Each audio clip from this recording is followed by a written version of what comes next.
I was Grandpa Augie, I died in the hospital.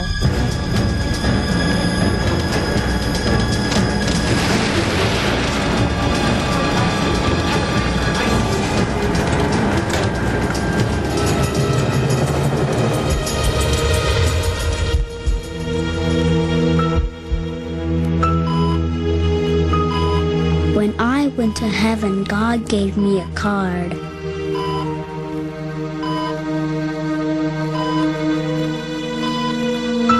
Everybody with a card like that is allowed to come back.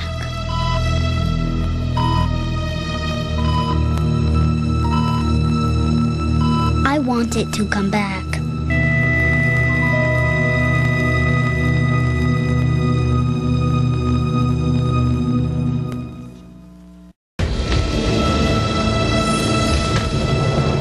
When I was big, I was a police officer.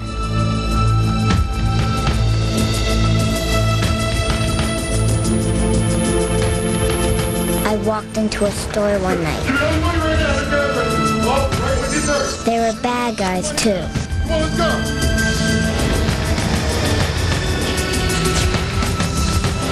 They shot me dead. Give me your money now.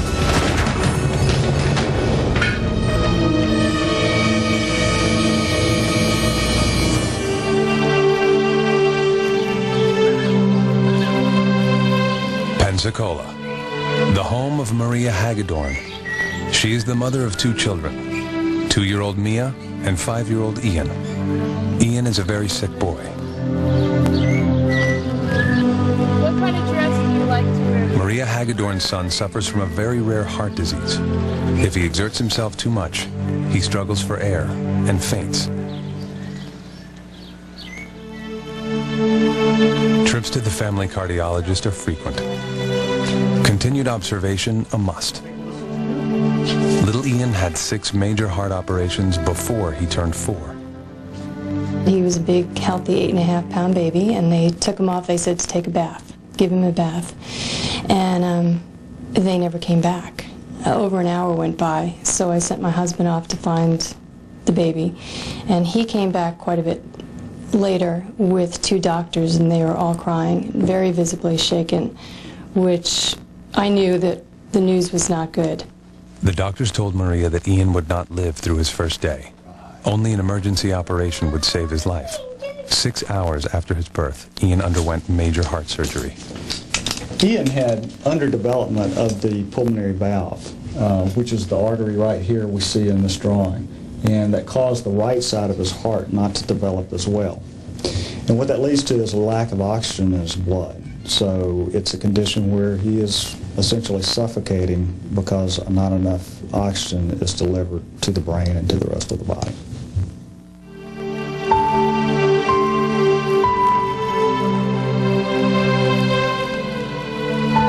Ian's surgery went well. After almost 9 hours, a team of doctors managed to repair the valve. But the underdevelopment of the right side of his heart would take time and more operations.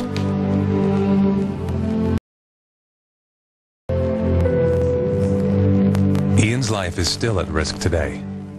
What brings Jim Tucker to this case is an event that took place over a year before Ian was born.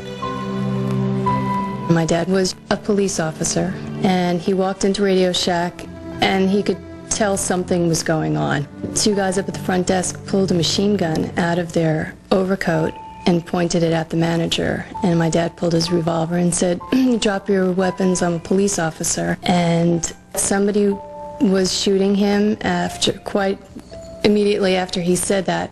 We're told people get light. Jim Tucker and Maria Hagedorn review her father's autopsy report. Eerily, the cause of death jumps out at anyone reading this report. Maria's father died from a ruptured pulmonary artery caused by a gunshot wound, the same artery that is causing Ian's misery. But something else happened that seemed even stranger to Ian's mother. The first time was when he was about 3, and I was doing some work in my office, and he was making quite a bit of noise, and I had threatened him with a spanking if he didn't quiet down. And he stood there and looked at me and said, "When you were a little girl and I was your daddy, lots of times you were bad and I never spanked you," which just kind of blew me away. He didn't get a spanking. And then Ian began to talk more about his grandfather. Growing up, we had two cats, a black cat and a white cat, and the black cat was Maniac, and the white cat was Boston. So one day I was doing something, and Ian came over to me and he said, "Mom, when you were a little girl and I was your daddy, what was my cat's name?" And I said, "Maniac?" And he said, "No, the white one." And I said, "Boston?" And he said, "I used to call him Boss, right?" So he knew the color of the cats, and he knew the nickname that only my dad used to call Boston. Maria collected more and more stories like this one from Ian. Convinced that Ian is her father reborn. It isn't only the stories, but the physical evidence, the correlation between Ian's heart disease and her father's that has removed all mind. Much of these cases often involves memories and statements and behaviors. The birthmarks are something that's completely objective, and it's something that it's beyond memory or beyond chance. Maybe Ian's memory is fooling him. Perhaps his random statements are connected to his grandfather by pure luck. But it's the combination of memory and physical evidence that is so convincing. I didn't want to go back, but God just gave me to you. God gave you to your mom? Yes. Even though you didn't want to come back? The case of Ian Hagedorn demands the question, what does all this evidence mean? There are obviously huge questions here which we haven't even begun to try to answer, such as, is there a soul? If so, what does that term even mean? How does it get carried over from one life to the next?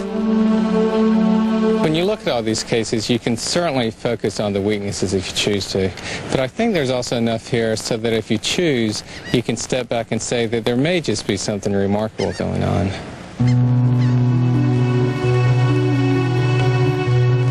If Dr. Tucker is right, the memories of all these children could mean that death may just be a road to another life.